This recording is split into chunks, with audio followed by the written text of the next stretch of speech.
Bună ziua și bine v-am găsit, dragi gospodini și gospodine! Ce mod mai bun de a-i răsfăța pe cei dragi de sărbători decât cu niște prăjituri gustoase de casă. De aceea v-am pregătit nu una, ci 3 rețete de prăjituri. O albă ca zăpada cremoasă, o negresă însiropată și cornulețe frage de cunt. Să le luăm pe rând!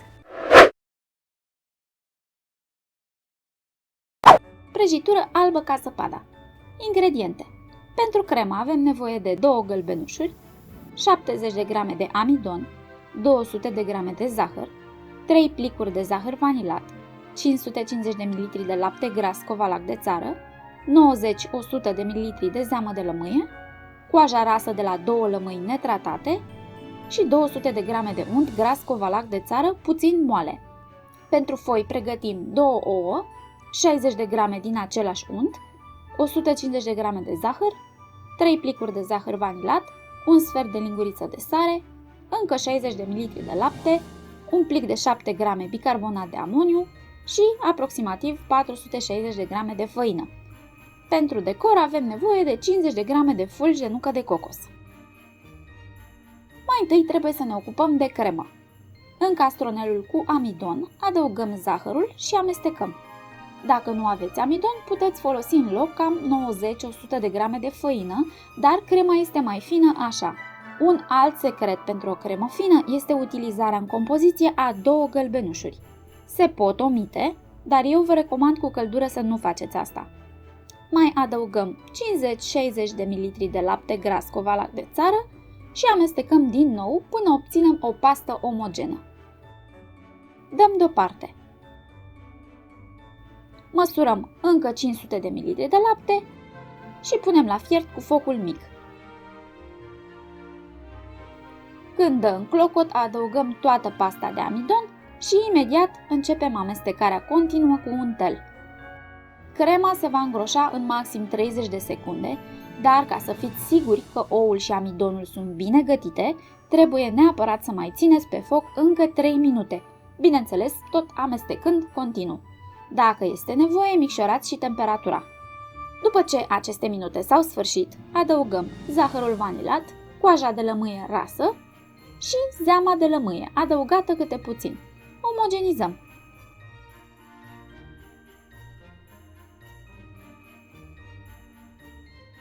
Acoperim și dăm la rece. Vom reveni la ea mai târziu. Trecem la prepararea foilor. Mai întâi, trebuie să topim aproximativ 60 de grame de unt gras. Măsurăm din nou între 50 și 60 de ml de lapte. În el vom dizolva bicarbonatul de amoniu. Nu se stinge înainte cu zeamă de lămâie, pentru că își pierde mare parte din puterea de afânare în aer. Adăugăm sarea, untul,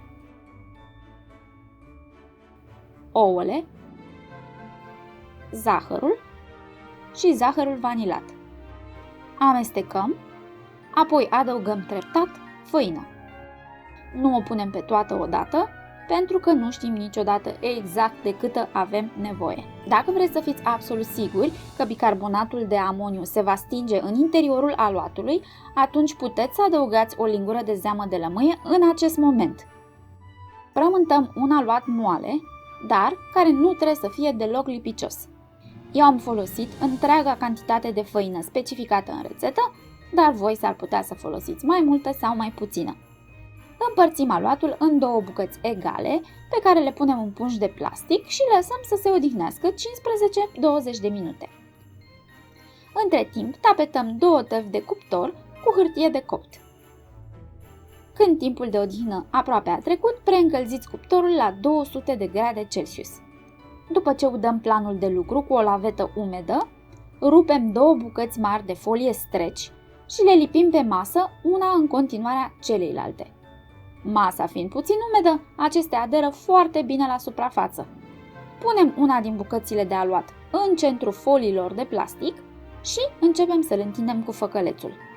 Aceasta mi se pare o metodă mai comodă decât întinsul direct pe foaia de copt, pentru că foaia de copt se mișcă constant și trebuie ținută cu o mână. Este foarte important să întindem aluatul subțire precum coala de hârtie. trebuie să realizăm o foaie mai mare decât dimensiunea tăvii de copt.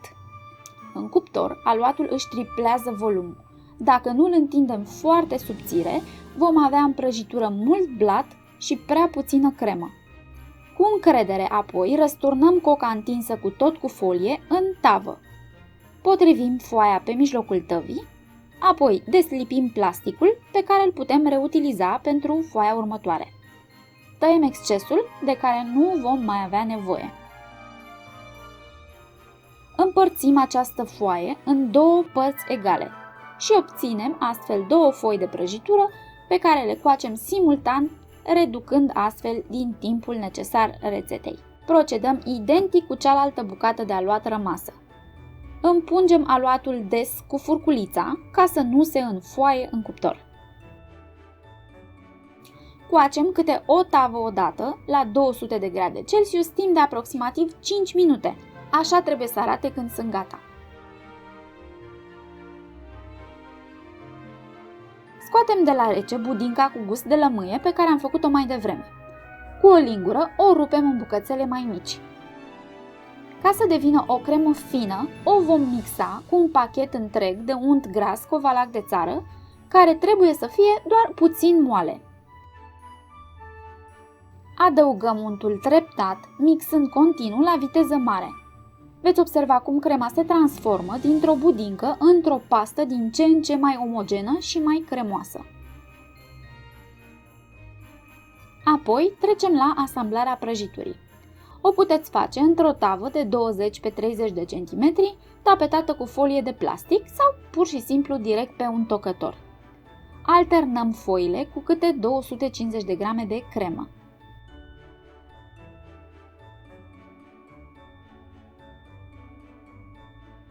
La sfârșit va rămâne o cantitate mică de cremă pe care o întindem deasupra prăjiturii. Se presară din abundență cu fulgi de cocos. Se acoperă cu folie. Se pune o greutate mică deasupra ca să stea puțin presată și se dă la rece peste noapte, ca foile să aibă timp să se înmoaie. A doua zi putem tăia prăjitura fără probleme.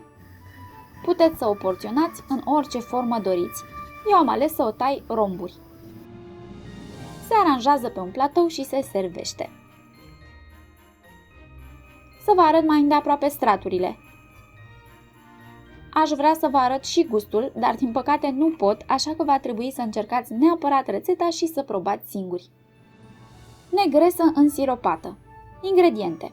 Pentru blat avem nevoie de 5 ouă, 200 de grame de zahăr, 200 de grame de unt gras covalac de țară, 3 plicuri de zahăr vanilat sau zahăr cu aromă de rom, 180 de grame de făină, 50 de grame de cacao, 7-8 grame de praf de copt și un sfert de linguriță de sare. Pentru sirop avem nevoie de 250 de ml de lapte gras covalac de țară, 20 de grame de cacao, 100 de grame de zahăr și 100 de grame de ciocolată cu 50% cacao, iar pentru decor mai avem nevoie de 100 de grame de nucă măcinată.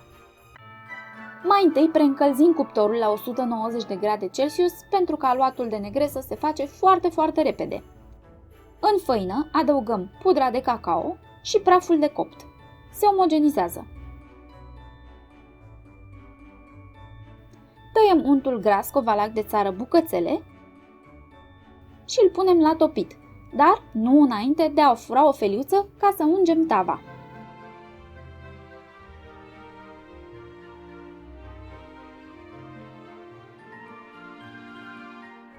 Punem cele 5 ouă într-un castron încăpător. Peste ele turnăm zahărul destinat pentru blat, zahărul aromat și sarea. Mixăm la viteză mare. Ne oprim când obținem o spumă densă care lasă dâre vizibile în urma paletelor, așa cum vedeți aici. Dacă consistența este mai lichidă de atât, înseamnă că mixarea trebuie continuată. Următorul pas este să adăugăm untul topit, tot odată, și amestecul de făină. Se mai mixează un minut, doar până ce noile ingrediente s-au încorporat. Se toarnă în tavă și se dă la cuptor timp de aproximativ 25 de minute sau până ce o scobitoare introdusă în centru iese curată. Cât se coace, putem face siropul. Într-o mică crăticioară amestecăm zahărul și pudra de cacao. Făcând acest lucru înainte, ne asigurăm că pudra de cacao nu va face cocoloașe. Dizolvăm cu puțin lapte și omogenizăm. Apoi adăugăm și restul de lapte prevăzut în rețetă. Punem pe foc și aducem la fierbere. Când dă în clocot, adăugăm ciocolata și putem stinge focul. Amestecăm până când ciocolata este topită și sosul este gata. După ce scoatem prăjitura din cuptor, o lăsăm puțin să se răcească, apoi o răsturnăm. Partea aceasta de jos va fi fața prăjiturii pentru că este mult mai dreaptă. Porționăm negresa, o punem înapoi în tavă și vărsăm sosul peste ea.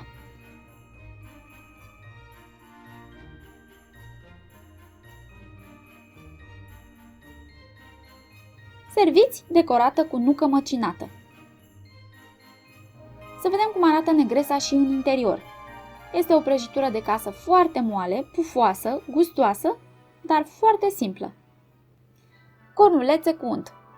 Avem nevoie de 400 de grame de făină albă, 200 de grame de unt gras Covalac de țară, 80 de ml de vin alb, 20 de grame de drojdie, un plic de zahăr vanilat, 300 de grame de rahat tăiat cu bulețe mai mari sau orice altă umplutură doriți, 100 de grame de zahăr pudră vanilat și un sfert de linguriță de sare.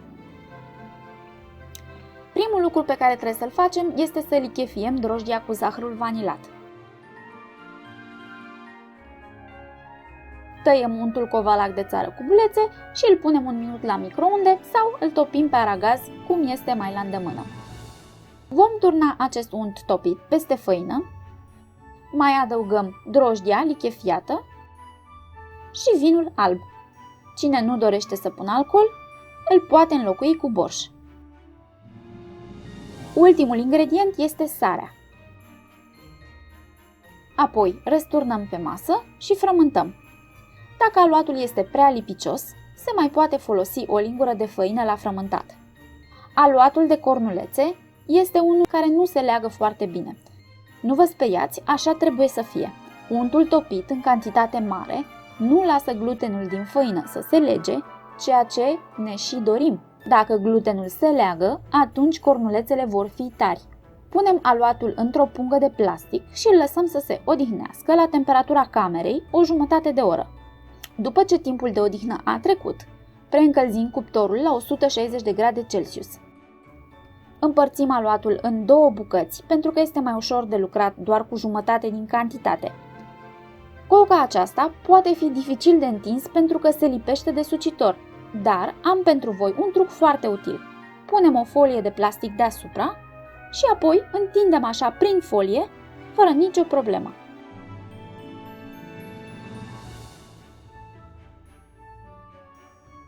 Puteți face cornulețe clasice din triunghiuri de cocă, dar de data aceasta am să vă arăt și altă metodă pentru niște cornulețe mai mari. Împărțim aluatul în pătrate de 8-9 cm și punem pe o latură umplutura dorită. Formați un mini rulou lunguieț. Nu trebuie neapărat să fie rahat, puteți pune ce umplutură vă place, doar să nu fie foarte umedă. Se pun într-o tavă tapetată cu hârtie de copt și se dau la cuptorul preîncălzit timp de aproximativ 22 de minute. Când sunt gata, ele nu vor fi albe, așa cum rezultă din alte rețete, ci aurii și rumene. Se dau calde prin zahăr pudră, dar este indicat să le consumați numai după ce s-au răcit complet. Așa arată în interior.